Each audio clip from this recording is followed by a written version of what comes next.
Telugu methodology second year అండి. అది ఇందాక వీడియో స్టాప్ అయిపోయింది. అక్కడి నుంచి కంటిన్యూ చేస్తున్నాను. భాష సబ్జెక్టులతో సంబంధం అన్నమాట. అభ్యాసంలో భాష యొక్క పాత్ర. అభ్యాసంలో భాష పాత్ర అపారం.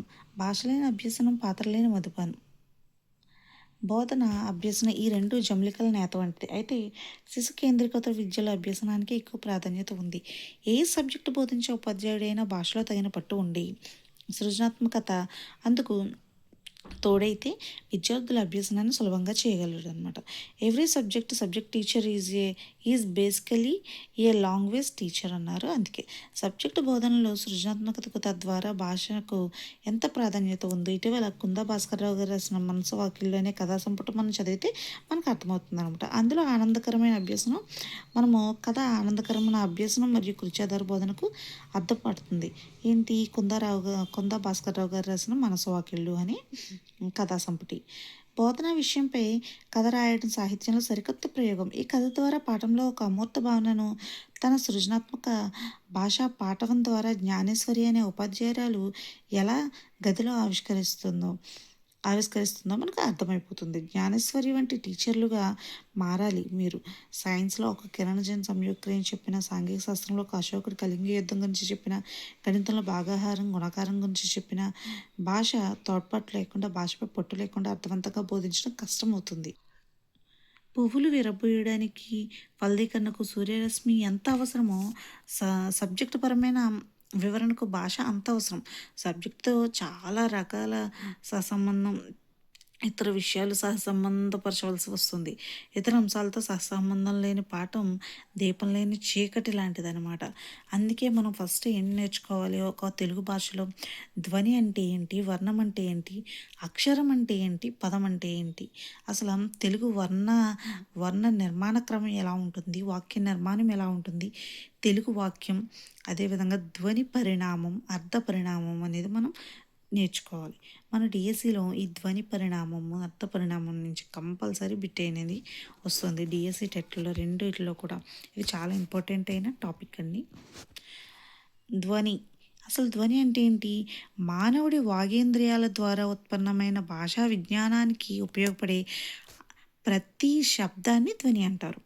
ఏ భాషకైనా దాని ముఖ్య రూపం ధ్వన్యాత్మకంగానే ఉంటుంది. మానవులు మాట్లాడేటప్పుడు రకరకాల ధ్వనులు ఎలా ఉత్పత్తి చేయగలుగుతారో వివరించేదే ధ్వని శాస్త్రం, అంటే ఫొనెటిక్స్ అన్నమాట. వర్ణం అంటే ఏంటి? అర్ధభేదక శక్తి కలిగిన కనిష్ట ధ్వని రూపాన్ని వర్ణం అంటారు. ఇక్కడ చూడండి, మానవుని వాగేంద్రియాల నుంచి వచ్చే ప్రతి శబ్దము ధ్వని. అలా అటువంటి అర్ధభేదక శక్తి కలిగిన కనిష్ట ధ్వని రూపాన్ని వర్ణము అంటారనమాట. సంస్కృతి వైయాకరణలు ఎవరు వర్ణ నిర్ణయం చేయడానికి ప్రయత్నించలేదు. ఇది ఆధునిక భాషాశాస్త్రం వివరిస్తుంది. ఉదాహరణ, మామిడి, చీమ, మావ. ఈ ఉదాహరణలో ధ్వని భేదమే కానీ అర్థభేదం లేదు. కానీ అర్థభేదక శక్తి కలిగిన కనిష్ట రూపము వర్ణం అవుతుందన్నమాట. ప్రతి భాషలోనూ కొన్ని మాటల్లో ఒకే ఒక స్థలంలో స్వల్పమైన భేదం ఉన్న రెండు విచ్ఛిన్నమైన ధ్వనులు పొందడం వల్ల ఆ మాటలకు అర్థం మారిపోతుందని మనందరికీ తెలుసు. ఈ క్రింది జంటలను చూస్తే కోడలు, గోడలు. ఇక్కడ చూడండి, అర్ధభేదక శక్తి ఉందన్నమాట. చుట్టూ, జుట్టు, పేడ, తడి, దడి, బుట్ట, కళ. పై ఉదాహరణలో ఖచ్చితప్పులు శ్వాస స్పర్శాలు, గజడదబులు నాద స్పర్శాలు. ఒక్కొక్క జంటలో ఈ ధ్వనులలో శ్వాసనాద భేదమే తప్ప వేరే భేదం లేదు. అలాగే చివరి ఉదాహరణలలో లా దంతమూలియం పార్శ్వికం, అళ మూర్ధన్య పార్శ్వికం, కాగా మొదలైన జంటల మధ్య భేదం అతి స్వల్పమే అయినా ఈ భేదం వల్ల రెండు మాటల్లో అర్థభేదం కలుగుతోంది. కానీ ఒకే భాషలో ఉన్న అన్ని ధ్వనుల్లో అవి ఉన్న మాటల్లో ఇలా అర్థభేదం కలుగుతుంది అనమాట. అక్షరం అంటే ఏంటో, ఒక అచ్చు తప్పకుండా ఉండే ధ్వనిని అక్షరం అంటారనమాట. ఉదాహరణ, బిడ్డ అనే మాటలో బు ప్లస్ ఈ ప్లస్ ఇడ్ ప్లస్ ఇడ్ ప్లస్ ఆ. ఈ ధ్వనులు 5, అక్షరాలు మాత్రం 2. పదం గురించి విడి ధ్వనులకు అర్థం లేకపోయినా అవి కొన్ని విధాలుగా పరస్పరం కలియడం వల్ల ఏర్పడిన మాటలకు అర్థాలుంటాయి. వాక్యాన్ని చిన్న చిన్న ముక్కలుగా అంటే అందులో ఉన్న మాటలు, పదాలు విడగొట్టవచ్చు. సాధారణంగా పదం అనే దాన్ని జనులు ఏ అర్థంలో వాడతారో ఆ అర్థంలోనే వాడుతూ దాన్ని ఇంకా చిన్న ముక్కలుగా చేయడానికి అవకాశం ఉందా అనే విషయం పరిశీలిద్దాం. ఉదాహరణ ఇల్లు, ఊరు, పని, చొక్కా ఇవి మాటలు, పదాలు. వీటి భాగాలుగా విడగొడితే ఈ ఇల్ ఇల్ ఈ ప్లస్ ఇల్ ప్లస్ ఇల్ ఊ ఊ ర్ ఊప్ ఇలా అన్నమాట. ఇలా వాటిలో ఉన్న ధ్వనులు ప్రత్యేకంగా తెలుస్తాయి. కానీ ఈ ధ్వనులకు అర్థాలు లేవు. ఇవి కలియడం వల్ల ఏర్పడిన మాటలకు మాత్రమే అర్థాలున్నాయి. ఒక ధ్వని కొన్ని సందర్భాల్లో మాటగా ఉండవచ్చు. ఆ చెట్టు, ఈ చెట్టు, ఏ చెట్టు అనే వాటిలో ఆ, ఈ, ఏలకు అర్థాలున్నాయి కాబట్టి ఇవి మాటలుగా పరిగణించాలి. కానీ ఆకలి, ఈగ, ఏనుగుల్లో ఆ, ఈ, ఏలకు అర్థం లేకపోవడం వల్ల అవి మాటలు కావు. అర్థాలు లేని కొన్ని ధ్వనులు కలిపి అర్థవంతమైన మాటలను ఏర్పరచడం విడివిడిగా ప్రయాణయోగ్యం కాని చక్రము. కానీ మొదలైనవి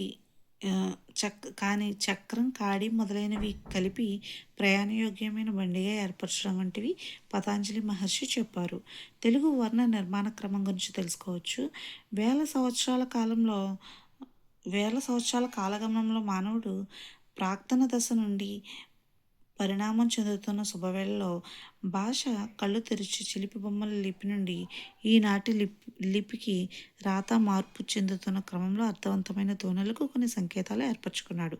ఆ సంకేతాలు ప్రస్ఫుటత కోసం ఏవో రంగులు పూసారు. రంగు వర్ణం పూయబడింది కాబట్టి అది వర్ణమైంది. ఆ వర్ణమే యుగాలు గడిచే కొద్దీ కొత్త అందాలు సంతరించుకుంటూ సువర్ణం అయింది. సువర్ణాల సమాహారమే అర్థవంతమైన వాక్యంగా మారింది. రంగులు పోయడాన్ని లేపనం అంటారు. చందన లేపనం, బంగారు లేపనం ఇలా లేపనం నుంచి వచ్చిన పదమే లిపి. కనుక భాషలో వర్ణాలు ఎలా సృష్టించబడ్డాయి, వాటిని శాస్త్రీయ నిర్మాణ క్రమం ఏంటి, వర్ణాలు వాక్యాలుగా ఎలా మారుతాయి, వాక్య నిర్మాణంలో విన్యాసాలు ఏమిటి, భాషకు వాక్యమే ప్రమాణం కాబట్టి వాక్యాలను అర్థవంతంగా ఎలా రాయాలి, వాక్యం ఎలా ఎన్ని చిహ్నలు సంతరించుకుంటుంది, ఎలా గొబాళిస్తుంది, అర్థవంతమైన పరిమళాలు ఎలా వెదజల్లుతుంది, వీటికి సంబంధించిన ప్రాథమిక పరిజ్ఞానం భాషోపాధ్యాయులకు కొంతవరకైనా అవసరం. మరి తెలుగు భాషలోని వర్ణ నిర్మాణం, వాక్య నిర్మాణంలో విశేషాలు మరీ లోతుగా కాకపోయినా కొంత విశదంగానైనా తెలుసుకుందామా? మరి మానవ ముఖ యంత్రం అనేది ధ్వనులను పుట్టిస్తుంది. అయినా ఒక్కొక్క భాషలో కొన్ని రకాల ధ్వనులే వాడుకలో ఉంటాయి. ప్రతి భాషలో ఒకే ఒక స్థాయిలో స్వల్పమైన భేదం ఉన్నా రెండు విభిన్నమైన ధ్వనులు వాడడం వల్ల ఆ మాట అర్థం పూర్తిగా మారిపోతుంది. ఎగ్జాంపుల్ ఇక్కడ ఇందాక ఇచ్చినవి గోడలు, చుట్టూ, జుట్టు, పేట, పేడ, తడి, దడి, పుట్ట, బుట్ట, కళ, కళ. జీవితం కళ కాదు, ఒక కళ. పై ఉదాహరణలతో గజడదప్పులు శ్వాస స్పర్శాలు, గజడదప్పులు నాద స్పర్శాలు. ఒక్కొక్క జంటలో ఈ ధ్వనుల్లో శ్వాసనాద భేదం తప్ప వేరే భేదం లేదు. అవి మాటలో అర్థభేదం కలిగిస్తుంది అన్నమాట. వర్ణం సువర్ణం అంటే ఒకే భాషలో అర్థభేదంతో ఉన్న ధ్వనులు వర్ణాలు. మనం ఇందాక తెలుసుకున్నాం కదా, వర్ణం అంటే ఒకే భాషలో అర్థభేదంతో ఉన్న ధ్వనుల సముదాయమే వర్ణము అని తెలుసుకున్నాము. అర్థభేదం లేని ధ్వనులు ప్రత్యేక వర్ణాలు కావు. తెలుగులో కాగ, టాడ, తాద, పాబ ప్రత్యేక వర్ణాలు. చా అర్థభేదం లేదు కాబట్టి ఇవి ప్రత్యేక వర్ణాలు కావు.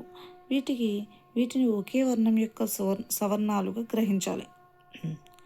వర్ణ నిర్ణయం అన్ని భాషల్లో ఒకే రీతిగా ఉండదు. ఒక్కో భాషలో ధ్వనుల మధ్య భేదం ఒక్కొక్క విధంగా ఉండటమే దానికి కారణం. తెలుగులో గజడదప్పులకు మధ్య భేదం ఉంది కాబట్టి ప్రత్యేక వర్ణాలు. తమిళంలో వీటి మధ్య భేదం లేదు. తమిళంలో కాగా ఒకే వర్ణానికి సవర్ణాలు. అదేవిధంగా చాజ, టాడ, తాద, పాబాల విషయంలోనూ అంతే.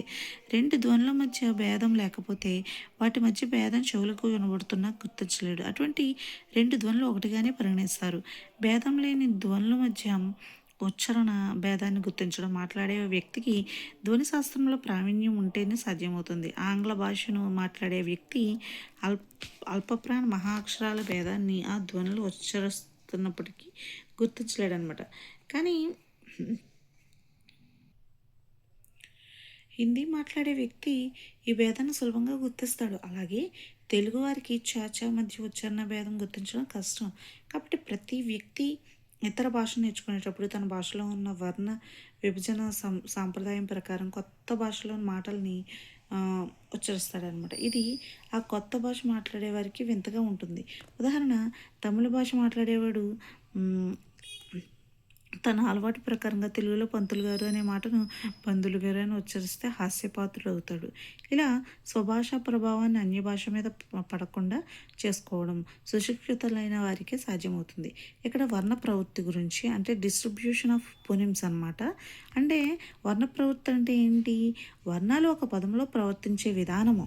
వర్ణాలు ఒక పదంలో ఏ విధంగా ప్రవర్తిస్తాయి అని చెప్పేది ఈ వర్ణ ప్రవృత్తి అనమాట.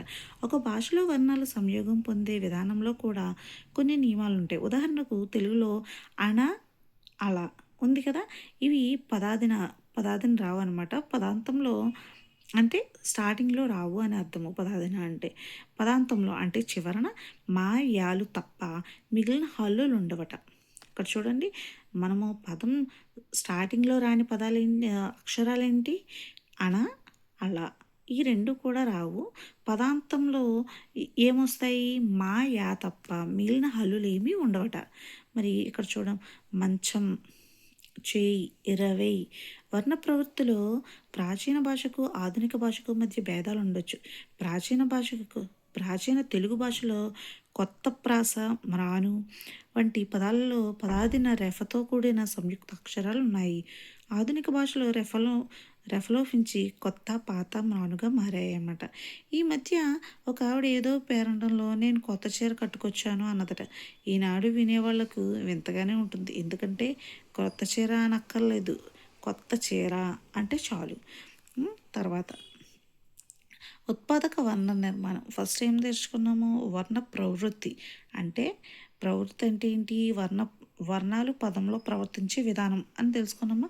ఇప్పుడు ఉత్పాదక వర్ణ నిర్మాణం అంటే జనరేట్ ఇన్ ఫొనాలజీ అనమాట. అంటే చామ్స్కీ స్థాపించిన ఉత్పాదక వ్యాకరణ సిద్ధాంతం ఉందా? దాని ప్రకారంగా ధ్వని నిర్మాణానికి, వర్ణ నిర్మాణానికి భాషలో సమప్రాధాన్యం ఉంది. ఇక్కడ చూడండి, ఉత్పాదక వ్యాకరణ సిద్ధాంతాన్ని చెప్పింది ఎవరు? చామ్స్కీ. ఇది టెట్లో ప్రీవియస్ బిట్ ఇచ్చాడండి 2025లోనే. భాషకు ముఖ్యమైన అంశాలు 2 ఏంటి? మొదటిది మానవుడు వ్యక్తీకరించవలసిన భావ సముదాయము. దీన్ని ఆర్థికాంగం అనవచ్చు అనమాట. ఆర్థికాంగం అంటే సెమాంటిక్ కాంపోనెంట్.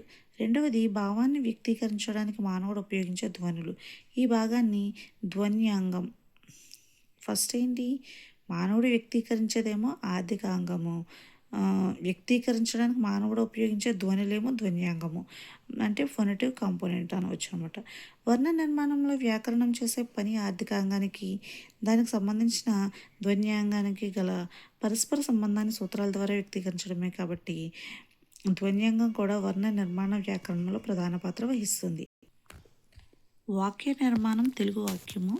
ఇక్కడ అర్థవంతమైన ధ్వనులు, అక్షరాల కలయిక పదము. అర్థవంతమైన పదాలు సమన్వయం వాక్యము. వాక్యాల సమాహారం భాష.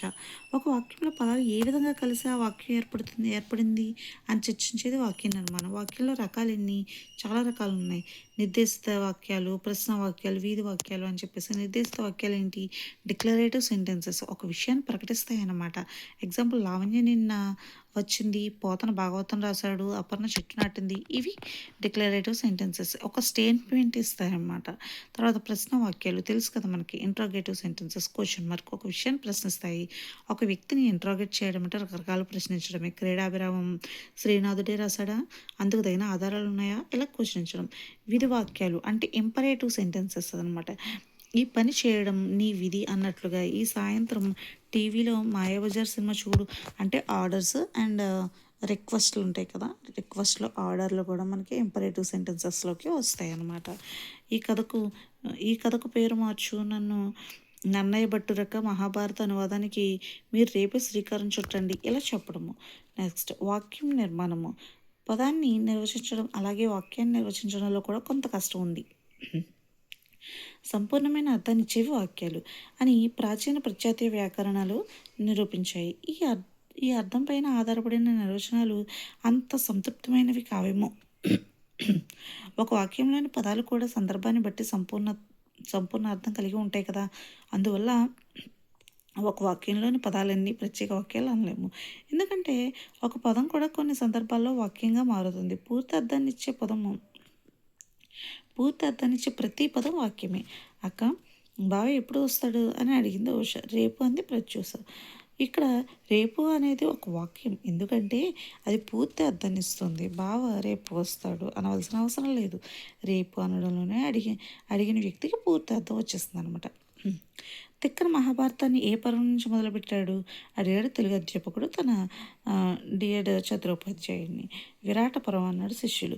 ఒక్క పదమే అయినా సంపూర్ణార్థం ఇచ్చింది. అయితే దానంతట అది అన్ని సందర్భాల్లోనూ ఈ అర్థాన్ని ఇవ్వదు. అందువల్ల పై నిర్వచనం అసమగ్రం అని చెప్పాలన్నమాట. ఆధునిక భాషా శాస్త్రజ్ఞుల నిర్వచనం ప్రకారం ఉచ్చారణలో రెండు విరామాల మధ్య ఉండే ధ్వని సముదాయమే వాక్యం. ఇక్కడ పరివర్తన వ్యాకరణం ఎందువల్ల ఈ వాక్య నిర్మాణంపై పాశ్చాత్య దేశాల్లో సైతం ఈ మధ్యకాలం వరకు ఎక్కువ పరిశోధనలు జరగలేదు. అయితే ఇటీవల భాషా విప్లవకారుడు చామ్స్కీ ఆవిష్కరించిన పరివర్తన వ్యాకరణము అంటే ట్రాన్స్ఫర్మేషనల్ గ్రామర్ అన్నమాట. వ్యాకరణం భాషలో వాక్య నిర్మాణ పరిశోధనకి ఎంతో ప్రాముఖ్యం ఇచ్చింది. పరివర్తన వ్యాకరణం అనే వ్యాకరణ ప్రక్రియ నామ్ చామ్స్కీ రచించిన సిమాంటిక్ స్ట్రక్చర్స్ అనే గ్రంథంతో ఆరంభమైంది. ఇతడు రష్యా దేశస్థుడు. అయితే ఈ వ్యాకరణానికి సంబంధించిన మూల సూత్రాలు బేజర్ రూపంలో కొన్ని పాశ్చాత్య వ్యాకరణాల్లోనూ పాణిని అష్టాధ్యాయిలోనూ అనుసరించబడ్డాయి. కానీ ఆ గ్రంథాల్లో ఈ సూత్రాలు అర్థవంతంగా వ్యక్తం చేయలేదు. అందుచేత పరివర్తన వ్యాకరణమాల సూత్రాలను నిర్వచించే ఉదాహరణ ప్రత్యుదాహరణలతో విపులంగా మొదట చర్చించిన ఘనత చామ్స్కీకి దక్కింది. చామ్స్కీ వాక్య నిర్మాణ ప్రక్రియలో చాలామంది భాషావేత్తలు అంగీకరించే మౌలిక విషయాలు కొన్ని ఉన్నాయి. పరివర్తన వ్యాకరణం యొక్క ప్రాముఖ్యత ఏంటి? పరివర్తన వ్యాకరణం ముఖ్యంగా ఒక భాషలో ఒక నిర్మాణాన్ని ఒక రకం వాక్యానికి మరొక రకం వాక్యానికి గల పరస్పర సంబంధాన్ని వర్ణించడానికి ఉద్దేశించబడింది. పరివర్తన వ్యాకరణం మొత్తం భాషా నిర్మాణాన్ని, భాషా స్వభావాన్ని సూక్ష్మ దృష్టితో గ్రహించడానికి ఉపకరిస్తుందని తెలియజేయడంలో ఈ ప్రక్రియ భాషాధ్యయనంలో ఒక కొత్త సంచలనాన్ని రేకెత్తించిందనమాట. అంతకుముందు భాషా శాస్త్రజ్ఞులు చిన్న చూపు చూసిన అర్థ నిర్మాణ వాక్య నిర్మాణాలే భాషకు ముఖ్యాంగాలని, అందువల్ల భాషావేత్తలు వీటిని సూక్ష్మంగా పరిశీలించాలని చామ్స్కీ విప్లవాత్మక ప్రతిపాదన చేశాడనమాట. భాష అంటే మానవుని నోటి నుండి వచ్చే అర్థవంతమైన ధ్వనులని మనకి స్పష్టమవుతుంది. మానవులు ఈ ధ్వనులు ఎందుకు ఉచ్చరిస్తారు? వారి మనసులో ఉన్న అభిప్రాయాన్ని, దాన్ని అంతరార్థాన్ని ఇతరులకు వ్యక్తీకరించడానికి. ఏది ప్రామాణికం మరి ఏది అప్రామాణికం అని మనకి ఎలా తెలుస్తుంది? భాష ఏ రూపంలో ప్రామాణికం, ఏ రూపంలో అప్రామాణికం అని నిర్ణయించడం వ్యాకరణం పని కాదు. ఉదాహరణకి ఇది కాడ, వత్తది, సేత్తది, పోతుంది వంటి రూపాలు సంఘంలో అప్రామాణికాలు. అందుచేత వాటిని సభల్లోనూ రాతల్లోనూ రాయకూడదు అని చెప్పడం వ్యాకరణం పని కాదు. అటువంటి రూపాలు వాడేవారి వ్యవహారంలో కూడా కొన్ని నియమాలు ఉంటాయని, ఒక కాలంలో ప్రామాణికమైనవి కాలక్రమేణా ప్రామాణికమవుతాయని, అప్రామాణికమైనవి కాలక్రమేణా ప్రామాణికమవుతాయని గుర్తించడం ముఖ్యం. మన దైనందిన వ్యవహారంలో ఇంతకుముందు విన్న వాక్యాలే కాకుండా కొత్త వాక్యాలు కూడా సృష్టించి వ్యవహరిస్తూ ఉంటాము. ప్రతి వ్యవహర్తికి భాషా నిర్మాణం, వ్యాకరణం ఎవరూ నేర్పకుండానే సహజంగానే తెలిసి ఉండడం వల్ల ఇటువంటి కొత్త వాక్యాలను సృష్టించడంలోని, వాటిని ఇతరులు వాడినప్పుడు అర్థం చేసుకోవడంలోని ఏ విధమైన కష్టమూ ఉండదు. ఉదాహరణకు కింది వాక్యాలు ఆయా సంఘటనలు జరగడానికి ముందు ఎవరో ఉచ్చరించి ఉంటారు అనమాట. అయినా వాటిని సృష్టించి వాడడంలోనూ అర్థం చేసుకోవడంలోనూ ఎవరికీ కష్టం లేదు. సినిమా నటి సౌందర్య విమాన ప్రమాదంలో చనిపోయింది. అంగారక గ్రహాన్ని నివాసయోగ్యం చేయడానికి అమెరికా వాళ్ళు అంతరిక్ష పరిశోధనలు చేస్తున్నారు. ఇవి ప్రామాణిక అప్రామాణికాలకి ఎగ్జాంపుల్స్ అనమాట. తర్వాత చిన్నపిల్లల వాక్య నిర్మాణం ఎలా ఉంటుంది?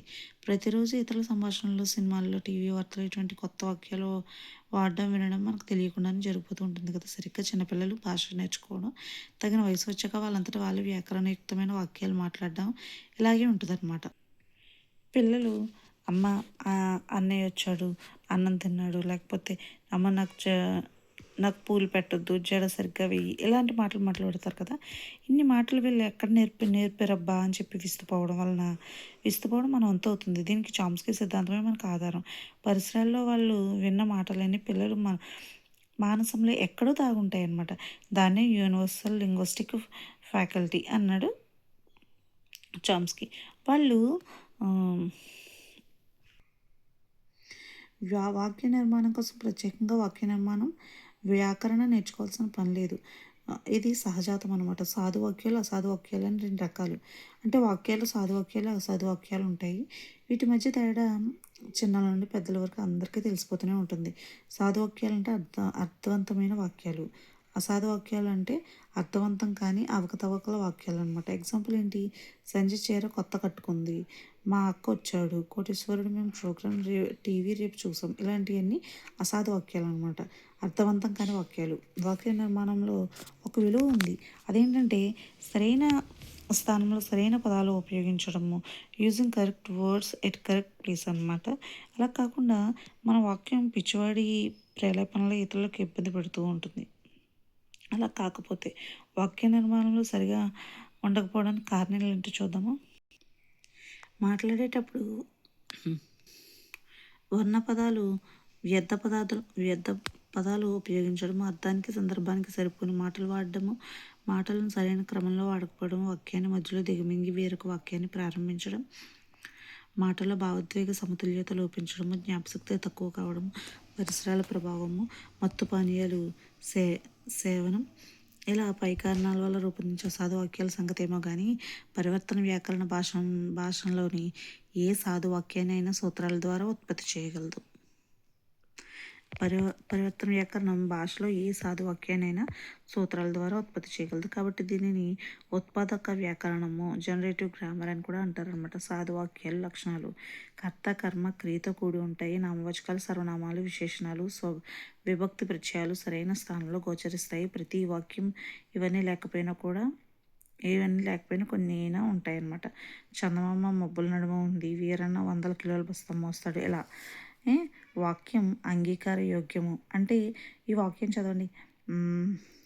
కె. విశ్వనాథ్ సాగర సంగమం లాంటి మంచి సినిమా తీయడం వల్ల ఈ సంవత్సరం కేంద్ర ప్రభుత్వం ఆయనకు దాదాసాహెబ్ ఫాల్కే అవార్డు ప్రకటించింది. పైవాకుల్లో సాగర సంగమం లాంటి మంచి సినిమాలు తీయడం కారణాన్ని, ఈ సంవత్సరం అనడం కాలాన్ని, కేంద్ర ప్రభుత్వం నామవాచకాన్ని, ఆయనకు అని సర్వనామాన్ని, దాదాసాహెబ్ అవార్డు ఫలితాన్ని ప్రకటించింది. క్రియను తెలియపరుస్తున్నాయి. దాదాసాహెబ్ అవార్డు ఫలితాన్ని ప్రకటించింది, క్రియను తెలియపరుస్తున్నాయి. దీనివల్ల మనకేం తెలిసింది? క్రియతో పాటు మరికొన్ని అంశాలు ఉంటే కానీ వాక్యం అంగీకారం యోగ్యం కాదు. వాక్యం అవగాహన పూర్వకము. క్రియతో పాటు వాక్య అవగాహనకు ఉండాల్సిన మరో లక్షణం ఏంటి? పూరకం అనమాట. నేను తిన్నాను, నేను పకోడీలు తిన్నాను, ఊరికే నేను తిన్నాను అంటే ఆ వాక్యంలో పూరకం లేదు. ఏం తిన్నాను? పకోడీలు తిన్నాను. మరో ఉదాహరణ, నేను అమరావతికి వెళ్ళాను. వాక్య ప్రయోగం యోగ్యత. అంటే వాక్య ప్రయోగంలో యోగ్యత లోపించకూడదు. ఈ క్రింది వాక్యాలు యోగ్యత లోపించింది. అమ్మ కాఫీ వండుతోంది, ఇలా. నాన్న కుర్చీ మింగాడు. తర్వాత పదక్రమంలో మార్పు. పదాల క్రమాన్ని మార్చి కొత్త వాక్యాలు తయారు చేయవచ్చు. భాస్కర్రావు బంతిపువ్వు కథ రాశాడు. బంతిపువ్వు కథ భాస్కర్రావు రాశాడు. ఇలా క్రియ ప్రశ్నార్థకం. అంటే ప్రశ్నార్థక శబ్దం క్రియకు దగ్గరగా ఉండడమే వాక్యానికి సహజ లక్షణం. గబ్బెనం కావ్యం ఎవరు రాశారు? ఎవరు గబ్బెలం కావ్యం రాశారు? వాక్య నిర్మాణంలో మనం తెలుసుకోవాల్సింది ఇంకా ఎంతో ఉంది. భాషా నిర్మాణం అంతా వాక్య నిర్మాణం పైన ఆధారపడి ఉంది. ఏ భాషకైనా అందమైన అర్థవంతమైన వాక్యమే ప్రమాణము. అందుకే అన్నారు అలంకారికులు, వాక్యం రసాత్మకం కావ్యం అని. ఇక్కడ ధ్వని పరిణామం, ఇది చాలా ఇంపార్టెంట్ టాపిక్ అండి. ఇప్పటివరకు మనం ధ్వని వర్ణక్రమాలు ఇవన్నీ చూసాము, కానీ ఇక్కడ ధ్వని పరిణామం అనమాట. ఎలా పరిణామం చెందింది, దాని యొక్క వాటిని మనం ఏమంటాము, ఎలా పరిణామం చెందితే వాటిని ఏమని పిలుస్తామనేది ఇది మనం నేర్చుకుంటాము. భాషా పరిణామంలో చాలా ముఖ్యమైనది ధ్వని పరిణామం. భాషలోని ధ్వని మార్పులను మొట్టమొదటిసారి వివరించిన వారు ఎవరు అంటే టాలమీ, ఇటలీ దేశస్థుడు. ధ్వని మార్పులను మొట్టమొదటిసారి వివరించిన వ్యక్తి టాలమీ. ఇది మన టెట్ 2025లో ఇచ్చిన బిట్ అండి. ధ్వని పరిణామం నిర్వచనము. ధ్వనుల స్థానకరణ ప్రయత్నాన్ని, ఉచ్చారణ విధానాన్ని తెలిపేది ధ్వని విజ్ఞానం. ఒక భాషలో ఉన్న ధ్వనులు తర్వాత కాలంలో మార్పు చెందడాన్ని ధ్వని పరిణామం అంటారు. భాషలోని పదాల్లోని అర్థం స్థిరంగా ఉండి శబ్దం మారడాన్ని శబ్ద పరిణామం లేదా ధ్వని పరిణామం అంటారు. ధ్వని పరిణామాన్ని ఆంగ్లంలో ఫొనెటిక్ చేంజ్ అంటారనమాట. ఇందులో ఉన్న భేదాలేంటి? ఒకటి, వర్ణ సమీకరణం. అంటే సమీకరణం అంటే ఏంటి? కూడిక. ఇక్కడే మనకు తెలుస్తుంది. అంటే రెండు భిన్న వర్ణాలు కలిసి ఒక వర్ణంగా మారడాన్నే వర్ణ సమీకరణం అంటారు. ఇది రెండు రకాలు. పూర్వవర్ణ సమీకరణము అంటే ఏంటి? మొదటి పదం కలిసిపోతుందన్నమాట. సమీకరణం అంటే కూడిక కదా, అంటే రెండు భిన్న వర్ణాలు కలిసి ఒక వర్ణంగా ఏర్పడుతుంది. ఇది పూర్వవర్ణ సమీకరణము. పూర్వవర్ణ సమీకరణం అంటే ఏంటి? గదులు అంటే మొదటి వర్ణము కలుస్తుంది అని అర్థం ఉంటుంది. గది ప్లస్లు గదులు, పది ప్లస్లు పదులు, ములికి ప్లస్లు ములుగులు, పలికి ప్లస్లు పలుకులు, ఇలా. తర్వాత పరవర్ణ సమీకరణము, రెండవ అక్షరం కలిసిపోతుంది అనమాట. గది ప్లస్కు గదికు గదికి, మది ప్లస్కు మదికి, వాణి ప్లస్కు వానికి, నది ప్లస్కు నదికి. ఇది ఏంటి? వర్ణ సమీకరణం అంటారు. సమీకరణం అంటే కూడిక. నెక్స్ట్ వర్ణ విభేదము. విభేదం అంటే ఏంటి? ఒకే ధ్వనిని గాబరా తడబాటు వల్ల రెండుసార్లు ఉచ్చరించినప్పుడు ఒక ధ్వని స్థానంలో వేరొక ధ్వని రావడాన్ని మనం విభేదము అంటాము అనమాట. ఇది వర్ణ సమీకరణానికి వ్యతిరేకమైనది. అంటే ఇప్పుడు వర్ణ సమీకరణం ఏమైంది? ఒక వర్డ్ మనం కలిపినప్పుడు మొదటి పదము కలుస్తుంది, మొదటి పదం మారుతుంది, లేదా తర్వాత పదం మారుతుంది కదా వర్ణ సమీకరణానికి. అదే వర్ణ విభేదానికి ఏమవుతుందంటే మనం తడబడినప్పుడు గంట మనం ఒక దానికి ఒక ధ్వని స్థానంలో ఇంకొక ధ్వని వస్తుంది అనమాట. ఎగ్జాంపుల్ వచించు ప్లస్ ఇంచు, వచింపించు. ఇక్కడ చు అనే వర్డ్, ఈ వర్డ్ ఆ రెండు కలిసిపోయి మనకి ఏమొచ్చింది? పి అనే కొత్త వర్డ్ వచ్చిందనమాట. అంటే ఒక ధ్వని స్థానంలో వేరొక ధ్వని వచ్చింది. దాన్ని వర్ణ విభేదము అంటారనమాట. ఇంకా ఎగ్జాంపుల్స్ రెండు ఉన్నాయి. ఆవులించు ప్లస్ ఇంచు, ఆవులు పించు, చూచు ప్లస్ ఇంచు, చూపించు, ఇలా. తర్వాత వర్ణ సమ్మేళనము. వర్ణ సమ్మేళనం అంటే అనేక వర్ణాలు కలిసి ఒకే వర్ణంగా ఏర్పడటమే వర్ణ సమ్మేళనం. దీనిని వర్ణ సంయోగం, వర్ణ సంయోజనం అని కూడా అంటారనమాట. ఎగ్జాంపుల్ చెరకు అంటే ఏంటి? అనేక వర్ణాలు కలిసి ఒక వర్ణంగా ఏర్పడడం.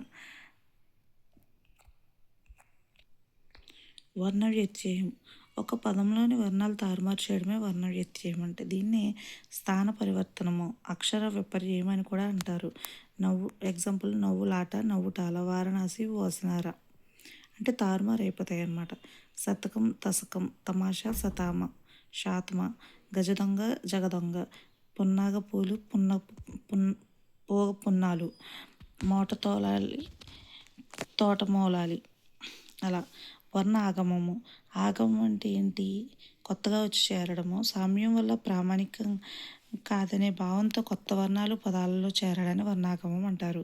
దీన్ని వర్ణాధిక్యం అని కూడా అంటారు. ఉచ్చారణలో ఏదో కొరత ఉన్నట్లు భావించడం వల్ల ఇలాంటి ఆధిక్యత ఏర్పడుతుంది. ఏంటి ఎగ్జాంపుల్? కోలాటం, కోలాటకం, దొంగాట, దొంగాటకం, నడిరేయి, నడికిరేయి, వేగుచుక్క, వేగురుచుక్క, నేను కుడక. వర్ణలోపము. ఒక పదం చివర వచ్చిన హల్లు మరొక పదం మొదట వచ్చినప్పుడు మొదటితో లోపించడాన్ని వర్ణలోపం అంటారు.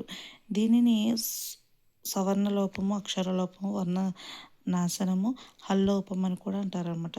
నిప్పు ప్లస్ పుల్ల, నిప్పుల్ల, రెప్ప ప్లస్ పాటు, రెప్పాటు, కంచు ప్లస్ చెంబు, కంచెంబు, రెప్ప ప్లస్ పోటు, రెప్పోటు. అజాదిత్యము. కొన్ని హల్లులకు ముందు ఉచ్చారణలో అచ్చు చేర్చి పలకడాన్ని అజాదిత్యం అంటారు. దీన్నే స్వర ప్రారంభం అని కూడా అంటారు. ఎగ్జాంపుల్ రథం, అరథం, scale, scale, school, school, scooter, హోలిగా. స్వరభక్తి. భిన్న హల్లుల మధ్య మరో వర్ణం చేరడాన్ని స్వర్ణ విభక్తి అంటారు. దీన్ని వికర్ష అని కూడా వ్యవహరిస్తారు. తరువాత, మర్యాద, రాత్రి, పర్వము, పలుచన, అల్పము, నిద్ర, ఇలా. తాళవీకరణము. మూల విద్రాడ ఇక్కడ మనకి స్వరభక్తి అనేది చూడండి, ప్రకృతి వికృతులు ఉన్నాయి కదా, దానికి కూడా స్వరభక్తి అవుతుంది. ప్రకృతి వికృతులు ఎందులోకి వస్తాయి? స్వరభక్తులకు వస్తాయి అన్నమాట. తర్వాత తాళవీకరణము మూల ద్రావిడ భాషలోని పదాది కాకర కాకారానికి తాళవ్యాచులు పరమైనప్పుడు చావర్ణంగా మారుతుంది. ఇలా కాకారం చాకారంగా మారడాన్ని తాళవీకరణం అంటారు. కివి చెవి, కిలి చిలుక, కెంపు చెంపు, కై చేయి, కెందోవ చెందోవ, కెరాయ్ చెరాయ్. అలా లోపదీర్ఘం ఉచ్చారణలో ఒక వర్ణం లోపించేటప్పుడు ఏర్పడిన లోపాన్ని పూరించడానికి పూర్వస్వరం దీర్ఘమవుతుంది. దీనిని లోపదీర్ఘత అంటారనమాట. గుర్రము గుర్రాలు, గుర్రములు గుర్రాలు, చీపుకు చీకు, కంచములు కంచాలు, వజ్రములు వజ్రాలు, ముత్యములు ముత్యాలు, బలపములు బలపాలు. అనుచిత విభాగము పదాలను తప్పుగా విరిచి వ్యవహరించడాన్ని అనుచిత విభాగం అంటారు. కిలి ప్లస్ కళ్ళ, చిలుకలు, ఎలి ప్లస్ ఎలుకలు, ఇలా అన్నమాట. తర్వాత ద్విత్వ కల్పనము అంటే కొన్ని పదాలలో ద్విత్వం లేకపోయినా కల్పించి చెప్పడాన్ని ద్విత్వ కల్పనం అంటారనమాట. ఉదాహరణ తలకిందులు తలక్రిందులు, పడిన పడ్డ, తెల్లవారు వలదు వద్దు. ఇప్పుడు ధ్వని పరిణామం అయిందండి. అర్థ విపరిణామము ఇది చూద్దాము. ఇది అయిపోతే ఫస్ట్ లెసన్ కంప్లీట్ అయిపోయినట్టే. అర్థ విపరిణామం నిర్వచనం పదజాలానికి సంబంధించి అర్థంలో కలిగే మార్పుని అర్థ విపరిణామం అంటారు. ఆచార్య జిఎన్ నాగిరెడ్డి గారు చెప్పారనమాట. ఇది నిర్వచనం. ఒక కాలక్రమాన వర్ణాలు వ్యాకరణ నిర్మాణం మారినట్లుగానే పదాల అర్థాలు కూడా మారుతాయి. ఈ మార్పుని అర్థ పరిణామం అంటారు అని చెప్పింది ఆచార్య పిఎస్ సుబ్రహ్మణ్యం గారు. పరిణామం అంటే మార్పు. భాష కాలం గడిచే కొద్దీ మారే స్వభావం కలదు కాబట్టి ఆయా కాలాల్లో వర్ణాలు వ్యాకరణ నిర్మాణము మారినట్లుగానే పదాల అర్థాలు కూడా మారుతాయి. ఒక భాషలో పదాలకు గల అర్థాలలో వచ్చిన మార్పుని అర్థ పరిణామం అంటారు. ఉదాహరణ లావు లావు అంటే అడ్డంగా బలిసి లావుగా ఉండడం అని ఒకనాటి అర్థం. పోతన కాలం నాటి లావు బలం అనే కొత్త అర్థాన్ని సంతరించుకుందనమాట. గజేంద్రుడు భగవంతుడిని ఇలా ప్రార్థిస్తాడు. లావొక్కెంతయు లేదు ధైర్యము విలోలంబయ్యే ప్రాణములు టావులు తప్పే. అంటే ప్రాణములు టావులు తప్పటం అంటే ప్రాణాలు ఉండాల్సిన స్థానంలో లేవు అని అర్థము. టావులు అనే పదానికి ఇప్పుడు అర్థం తెల్లకాయింతాలు టావులు. మనసు వాకిళ్ళు కథ మొత్తం చేతిరాతతో 15 టావులు ఉంది. ఒకప్పుడు రణగణధ్వని అసలు రూపం రణగణధ్వని అంటే యుద్ధంలో వింటి తాళ చప్పుడు అనమాట. ఇప్పటి అర్థం గోలగోలగా ఉండడం. వింటి తాళ చప్పుడు అయితే ఇప్పుడు గోలగోలగా ఉండడం. తరగతి గది రణగణధ్వనితో నిండి ఉందని చెప్తాము. అండర్స్టాండ్ అంటే అసలు అర్థం మధ్య నిలబడు అని. ప్రస్తుతం దీని అర్థం అర్థమైందా? వెనుకటిలో మాస్టారు పాఠం చెప్పడం పూర్తి చేసి పిల్లల్ని ఉద్దేశించి అండర్స్టాండ్ అన్నాడట. ఒక విద్యార్థి దాని అసలార్థం తెలియక బెంచ్ మీద నుంచి లేచి కింద నిలబడ్డాడట. మాస్టారుతో పాటు తరగతి గదిలో అందరూ నవ్వులు అనమాట. పులిహారం ఇష్టపడని తెలుగు వాళ్ళు ఉంటారా? అసలు పులిహారకి పులికి సంబంధం ఏంటి? పులిహారం అంటే మనకు తమిళం నుండి దిగుమతి అయింది. తమిళంలో చింతపండును పులి అంటారు. తెలుగులో పులుసు పులియు ఇందుకు సంబంధించినవే కాబట్టి పులిహార అంటే చింతపండు రసం కలిపిన అన్నం అని అర్థము. అంతేగాని ఇప్పుడు ఆధునిక పరిభాష ప్రకారము టైగర్ ఫుడ్ కాదు. పెళ్లి చేసుకోవడానికి నీకు ఆ కుర్రాడే దొరికాడా అంది ఉదయశ్రీ కొద్ది కాలం క్రితమే పెళ్ళైన తన స్నేహితురాలు కరుణశ్రీతో. కుర్రాడు అంటే నల్లనివాడు, శ్రీకృష్ణుడు కర్రుడే. సారీ ఆ కర్రుడే దొరికాడా అని. కర్రుడే అంటే నల్లనివాడు, ఆ శ్రీకృష్ణుడు కర్రుడే. అలాగే ఆవు కర్రీ అంటే తమిళంలో నలుపు అని అర్థం.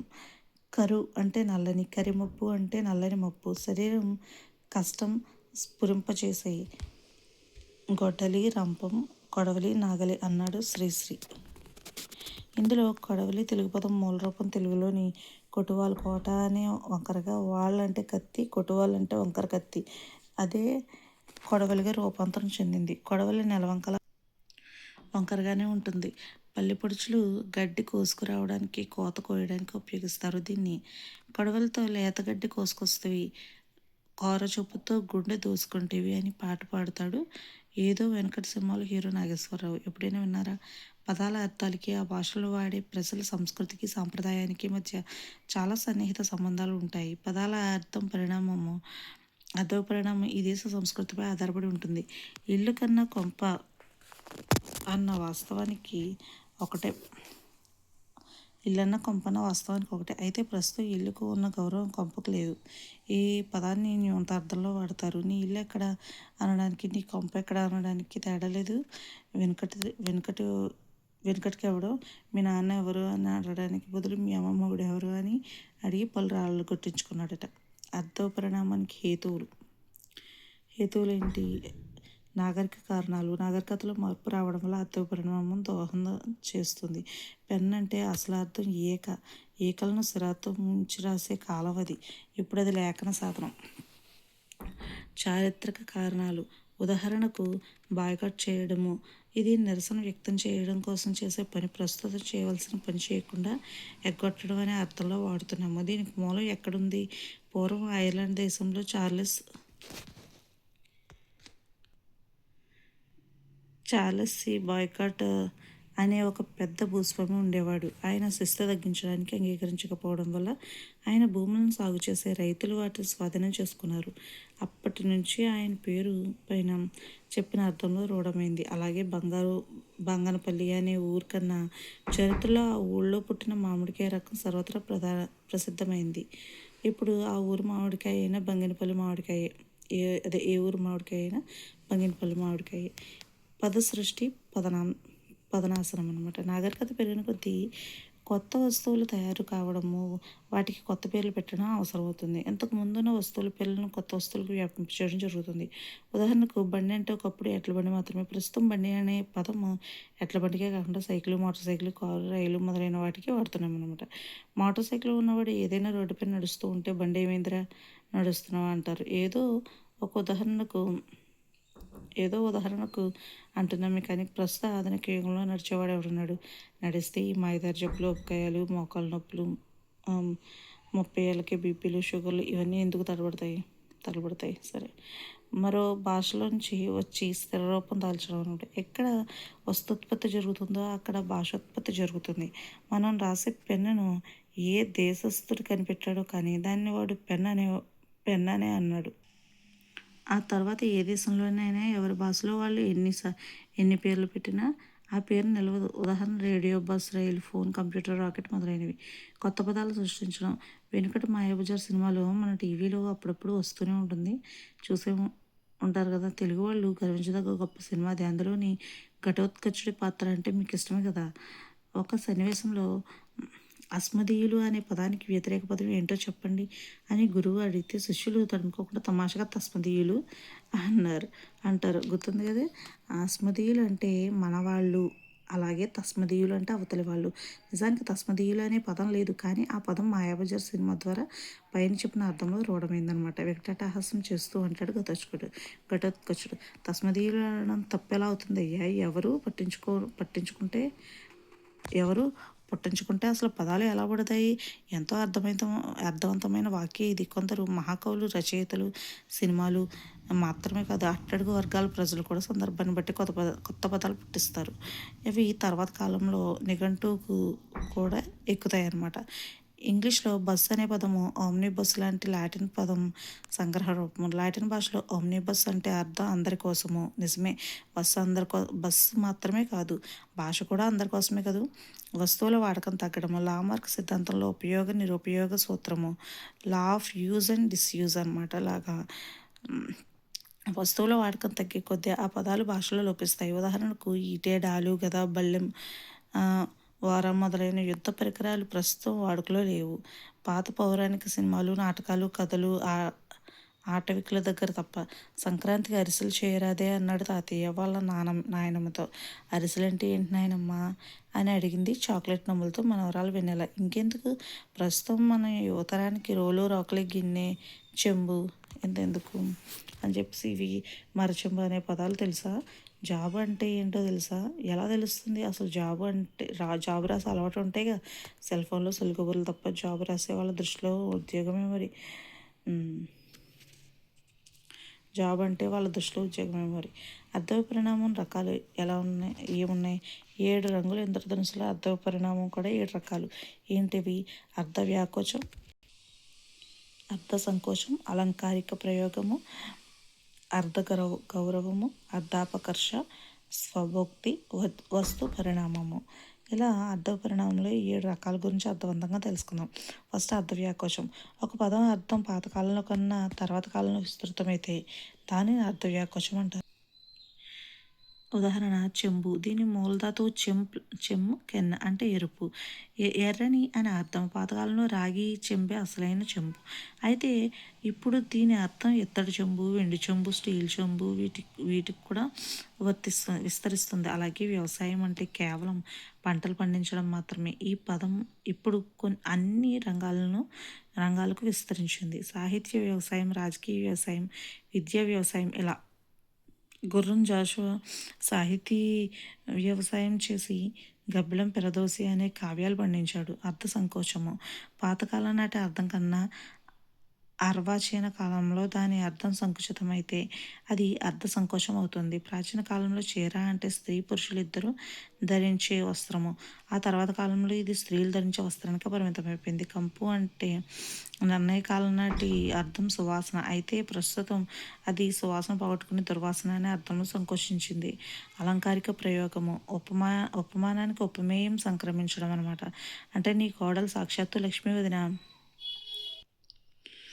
అంది జానకమ్మ పక్కంటి పార్వతమ్మ. జానకమ్మతో పార్వతమ్మ ఉంది. ఇక్కడ లక్ష్మి ఎవరో కాదు, జానకమ్మ కోడలే. అలాగే కొన్ని మీ మనవడు ప్రణయం చదువులో కత్తి సార్ అంటే ప్రణయ్ చదువులో కత్తిలా పదునైన వాడని అర్థము. అక్కినే నడిచే విజ్ఞాన సర్వస్వము. నందివర్ధనం పువ్వ కాదది దేవుడి చిరునవ్వు. పిల్ల ఎంత బాగుంది, బుక్కలు చెదిమి దీపం ముట్టించవచ్చు, ఎండలు నిప్పులు చెరుగుతుంది. ఇలాంటివన్నీ కూడా అలంకారిక ప్రయోగం అనమాట. తర్వాత అర్థగౌరవం లేక అర్థోత్కర్ష. పాతకాలంలో అర్థం కన్నా తర్వాత కాలంలో అర్థం ప్రశస్తమైంది అయితే అర్థగౌరవం లేక అర్థోత్కర్ష అంటారు. పాతకాలంలోని ఒక జననానుడి ఆడది తిరిగి చెడింది, మగాడు తిరక్క చెడ్డాడు. ఇది ఒక రకంగా స్త్రీ గౌరవాన్ని కించపరిచి ఆమె స్వేచ్ఛను తగ్గించి పురుషాధిక్యతను ప్రోత్సహించడమే. అయితే ఇప్పటి ఆధునిక సైకాలజీ భావజాలం ప్రకారం ఆడదైనా మగాడైనా తిరక్కని చెడతారు. అంటే దీని అర్థం సమాజంలో స్త్రీ పురుషులు సాంఘికంగా కలిసిమెలిసి తిరుగుతూ ఒక వ్యక్తిత్వాన్ని భావాలను విశాలం చేసుకోవాలని అర్థము. గాలిబ్ గీతాల్లో దాశరథి అంటాడు, తప్పు చేయనివాడు లేడు, తప్పు చేయనివాడు మనిషికి మనిషి కాదు. అర్థాపకర్ష అంటే పాతకాలంలో అర్థం కన్నా తర్వాత కాలంలో అర్థం నీచమైనది అయితే అర్థాపకర్ష అంటారు. ఒకనాడు ఛాందసుడు అని అంటే ఛందస్సు తెలిసిన పండితుడు, విద్యావేత్త అని అర్థము. మరి ఇప్పుడు లోకజ్ఞానం లేనివాడు వట్టి చాదస్తుడు అని అర్థము. సన్యాసి అనే పదం ఒకనాడు అంతులేని గౌరవం సంతరించుకున్న పదము. ఇహలోక సంబంధాలు విడిచిపెట్టిన త్యాగిని సన్యాసి అంటారు. మరి నేడు ఎందుకు పనికిరాడు అనే అర్థం, పోరా సన్యాసి అని తిడతారు. స్వభోక్తి, సభ్యోక్తి. పెద్దల సమక్షంలో కానీ సభలో కానీ ఉచ్చరించకూడని పదాలకు గౌరవ సూచకమైన సభ్యోక్తులు అన్ని భాషల్లోనూ ఉంటాయి. అలాంటి పదాలు వాడడం సభ్యత కాదు. అలాంటి పదాలకు కొన్ని ప్రత్యామ్నాయాలు వాడడమే సభ్యోక్తి. అశ్లీల పదాలను నివారించడానికి సభ్యోక్తులు ఏర్పడతాయి. 1కి వెళ్ళాడు, 2కి వెళ్ళాడు, దొడ్డికి వెళ్ళాడు, చెంబు పట్టుకుపోయాడు, సెప్టిక్ ట్యాంకు, లేట్రిన్ సౌకర్యాలు లేని కాలంలో సత్య మాస్టర్ పోయారు అనడం కన్నా గౌరవ సూచకంగా దివంగతులయ్యారు, కాలధర్మం చెందారు అనడం బాగుంటుంది. అలాగే క్రైస్తవుల సమాధి మీద అబ్రహం 1985 జనవరి 2వ తేదీన చనిపోయాడు అని రాయరు. గౌరవ సూచకంగా ఏమంటారు, ప్రభువునందు నిద్రించాడు అని రాస్తారు. వస్తు పరిణామము. పూర్వకాలం నుండి వాడుతున్న ఒక పదం భాషలో ఇప్పటికీ మిగిలి ఉన్న అది సూచించే వస్తువు రూపం, నిర్మాణం, స్థాయి మొదలైనవి వాటిలో కాలక్రమేణా చాలా భేదం ఉంచుతుంది. దీనినే వస్తు పరిణామం అంటారు. అప్పటికి ఇప్పటికీ ఇల్లు అనే పదం నిత్య వ్యవహారంలోనే ఉంది. ఒకప్పుడు పాకలు, పూరిళ్ళు, పెంకుటిల్లు, మిద్దెలు, మేడలు ఇవన్నీ ఇల్లే. ఇప్పుడు ఇల్లు అనేక రకాలుగా పరిణామం చెందింది. డాబా, ప్యాలెస్, ప్లాజా, అపార్ట్మెంట్, ఫ్లాట్స్ ఇవన్నీ ఇల్లులే అనమాట. ఇంకా ఈ లెసన్ అయిపోయిందండి. అంటే ఫస్ట్ ఇయర్లో ఫస్ట్ లెసన్ ప్లస్ సెకండ్ ఇయర్లో ఈ లెసన్ కూడా చదివితే మనకి ఫస్ట్ లెసన్ ఇంకా కంప్లీట్ అవ్వలేదు, వేరే వేరే కూడా ఉంది, ఇది కూడా ఫస్ట్ లెసన్లోకి వస్తుందని చెప్తున్నాను. ఓకే అండి, థ్యాంక్ యూ.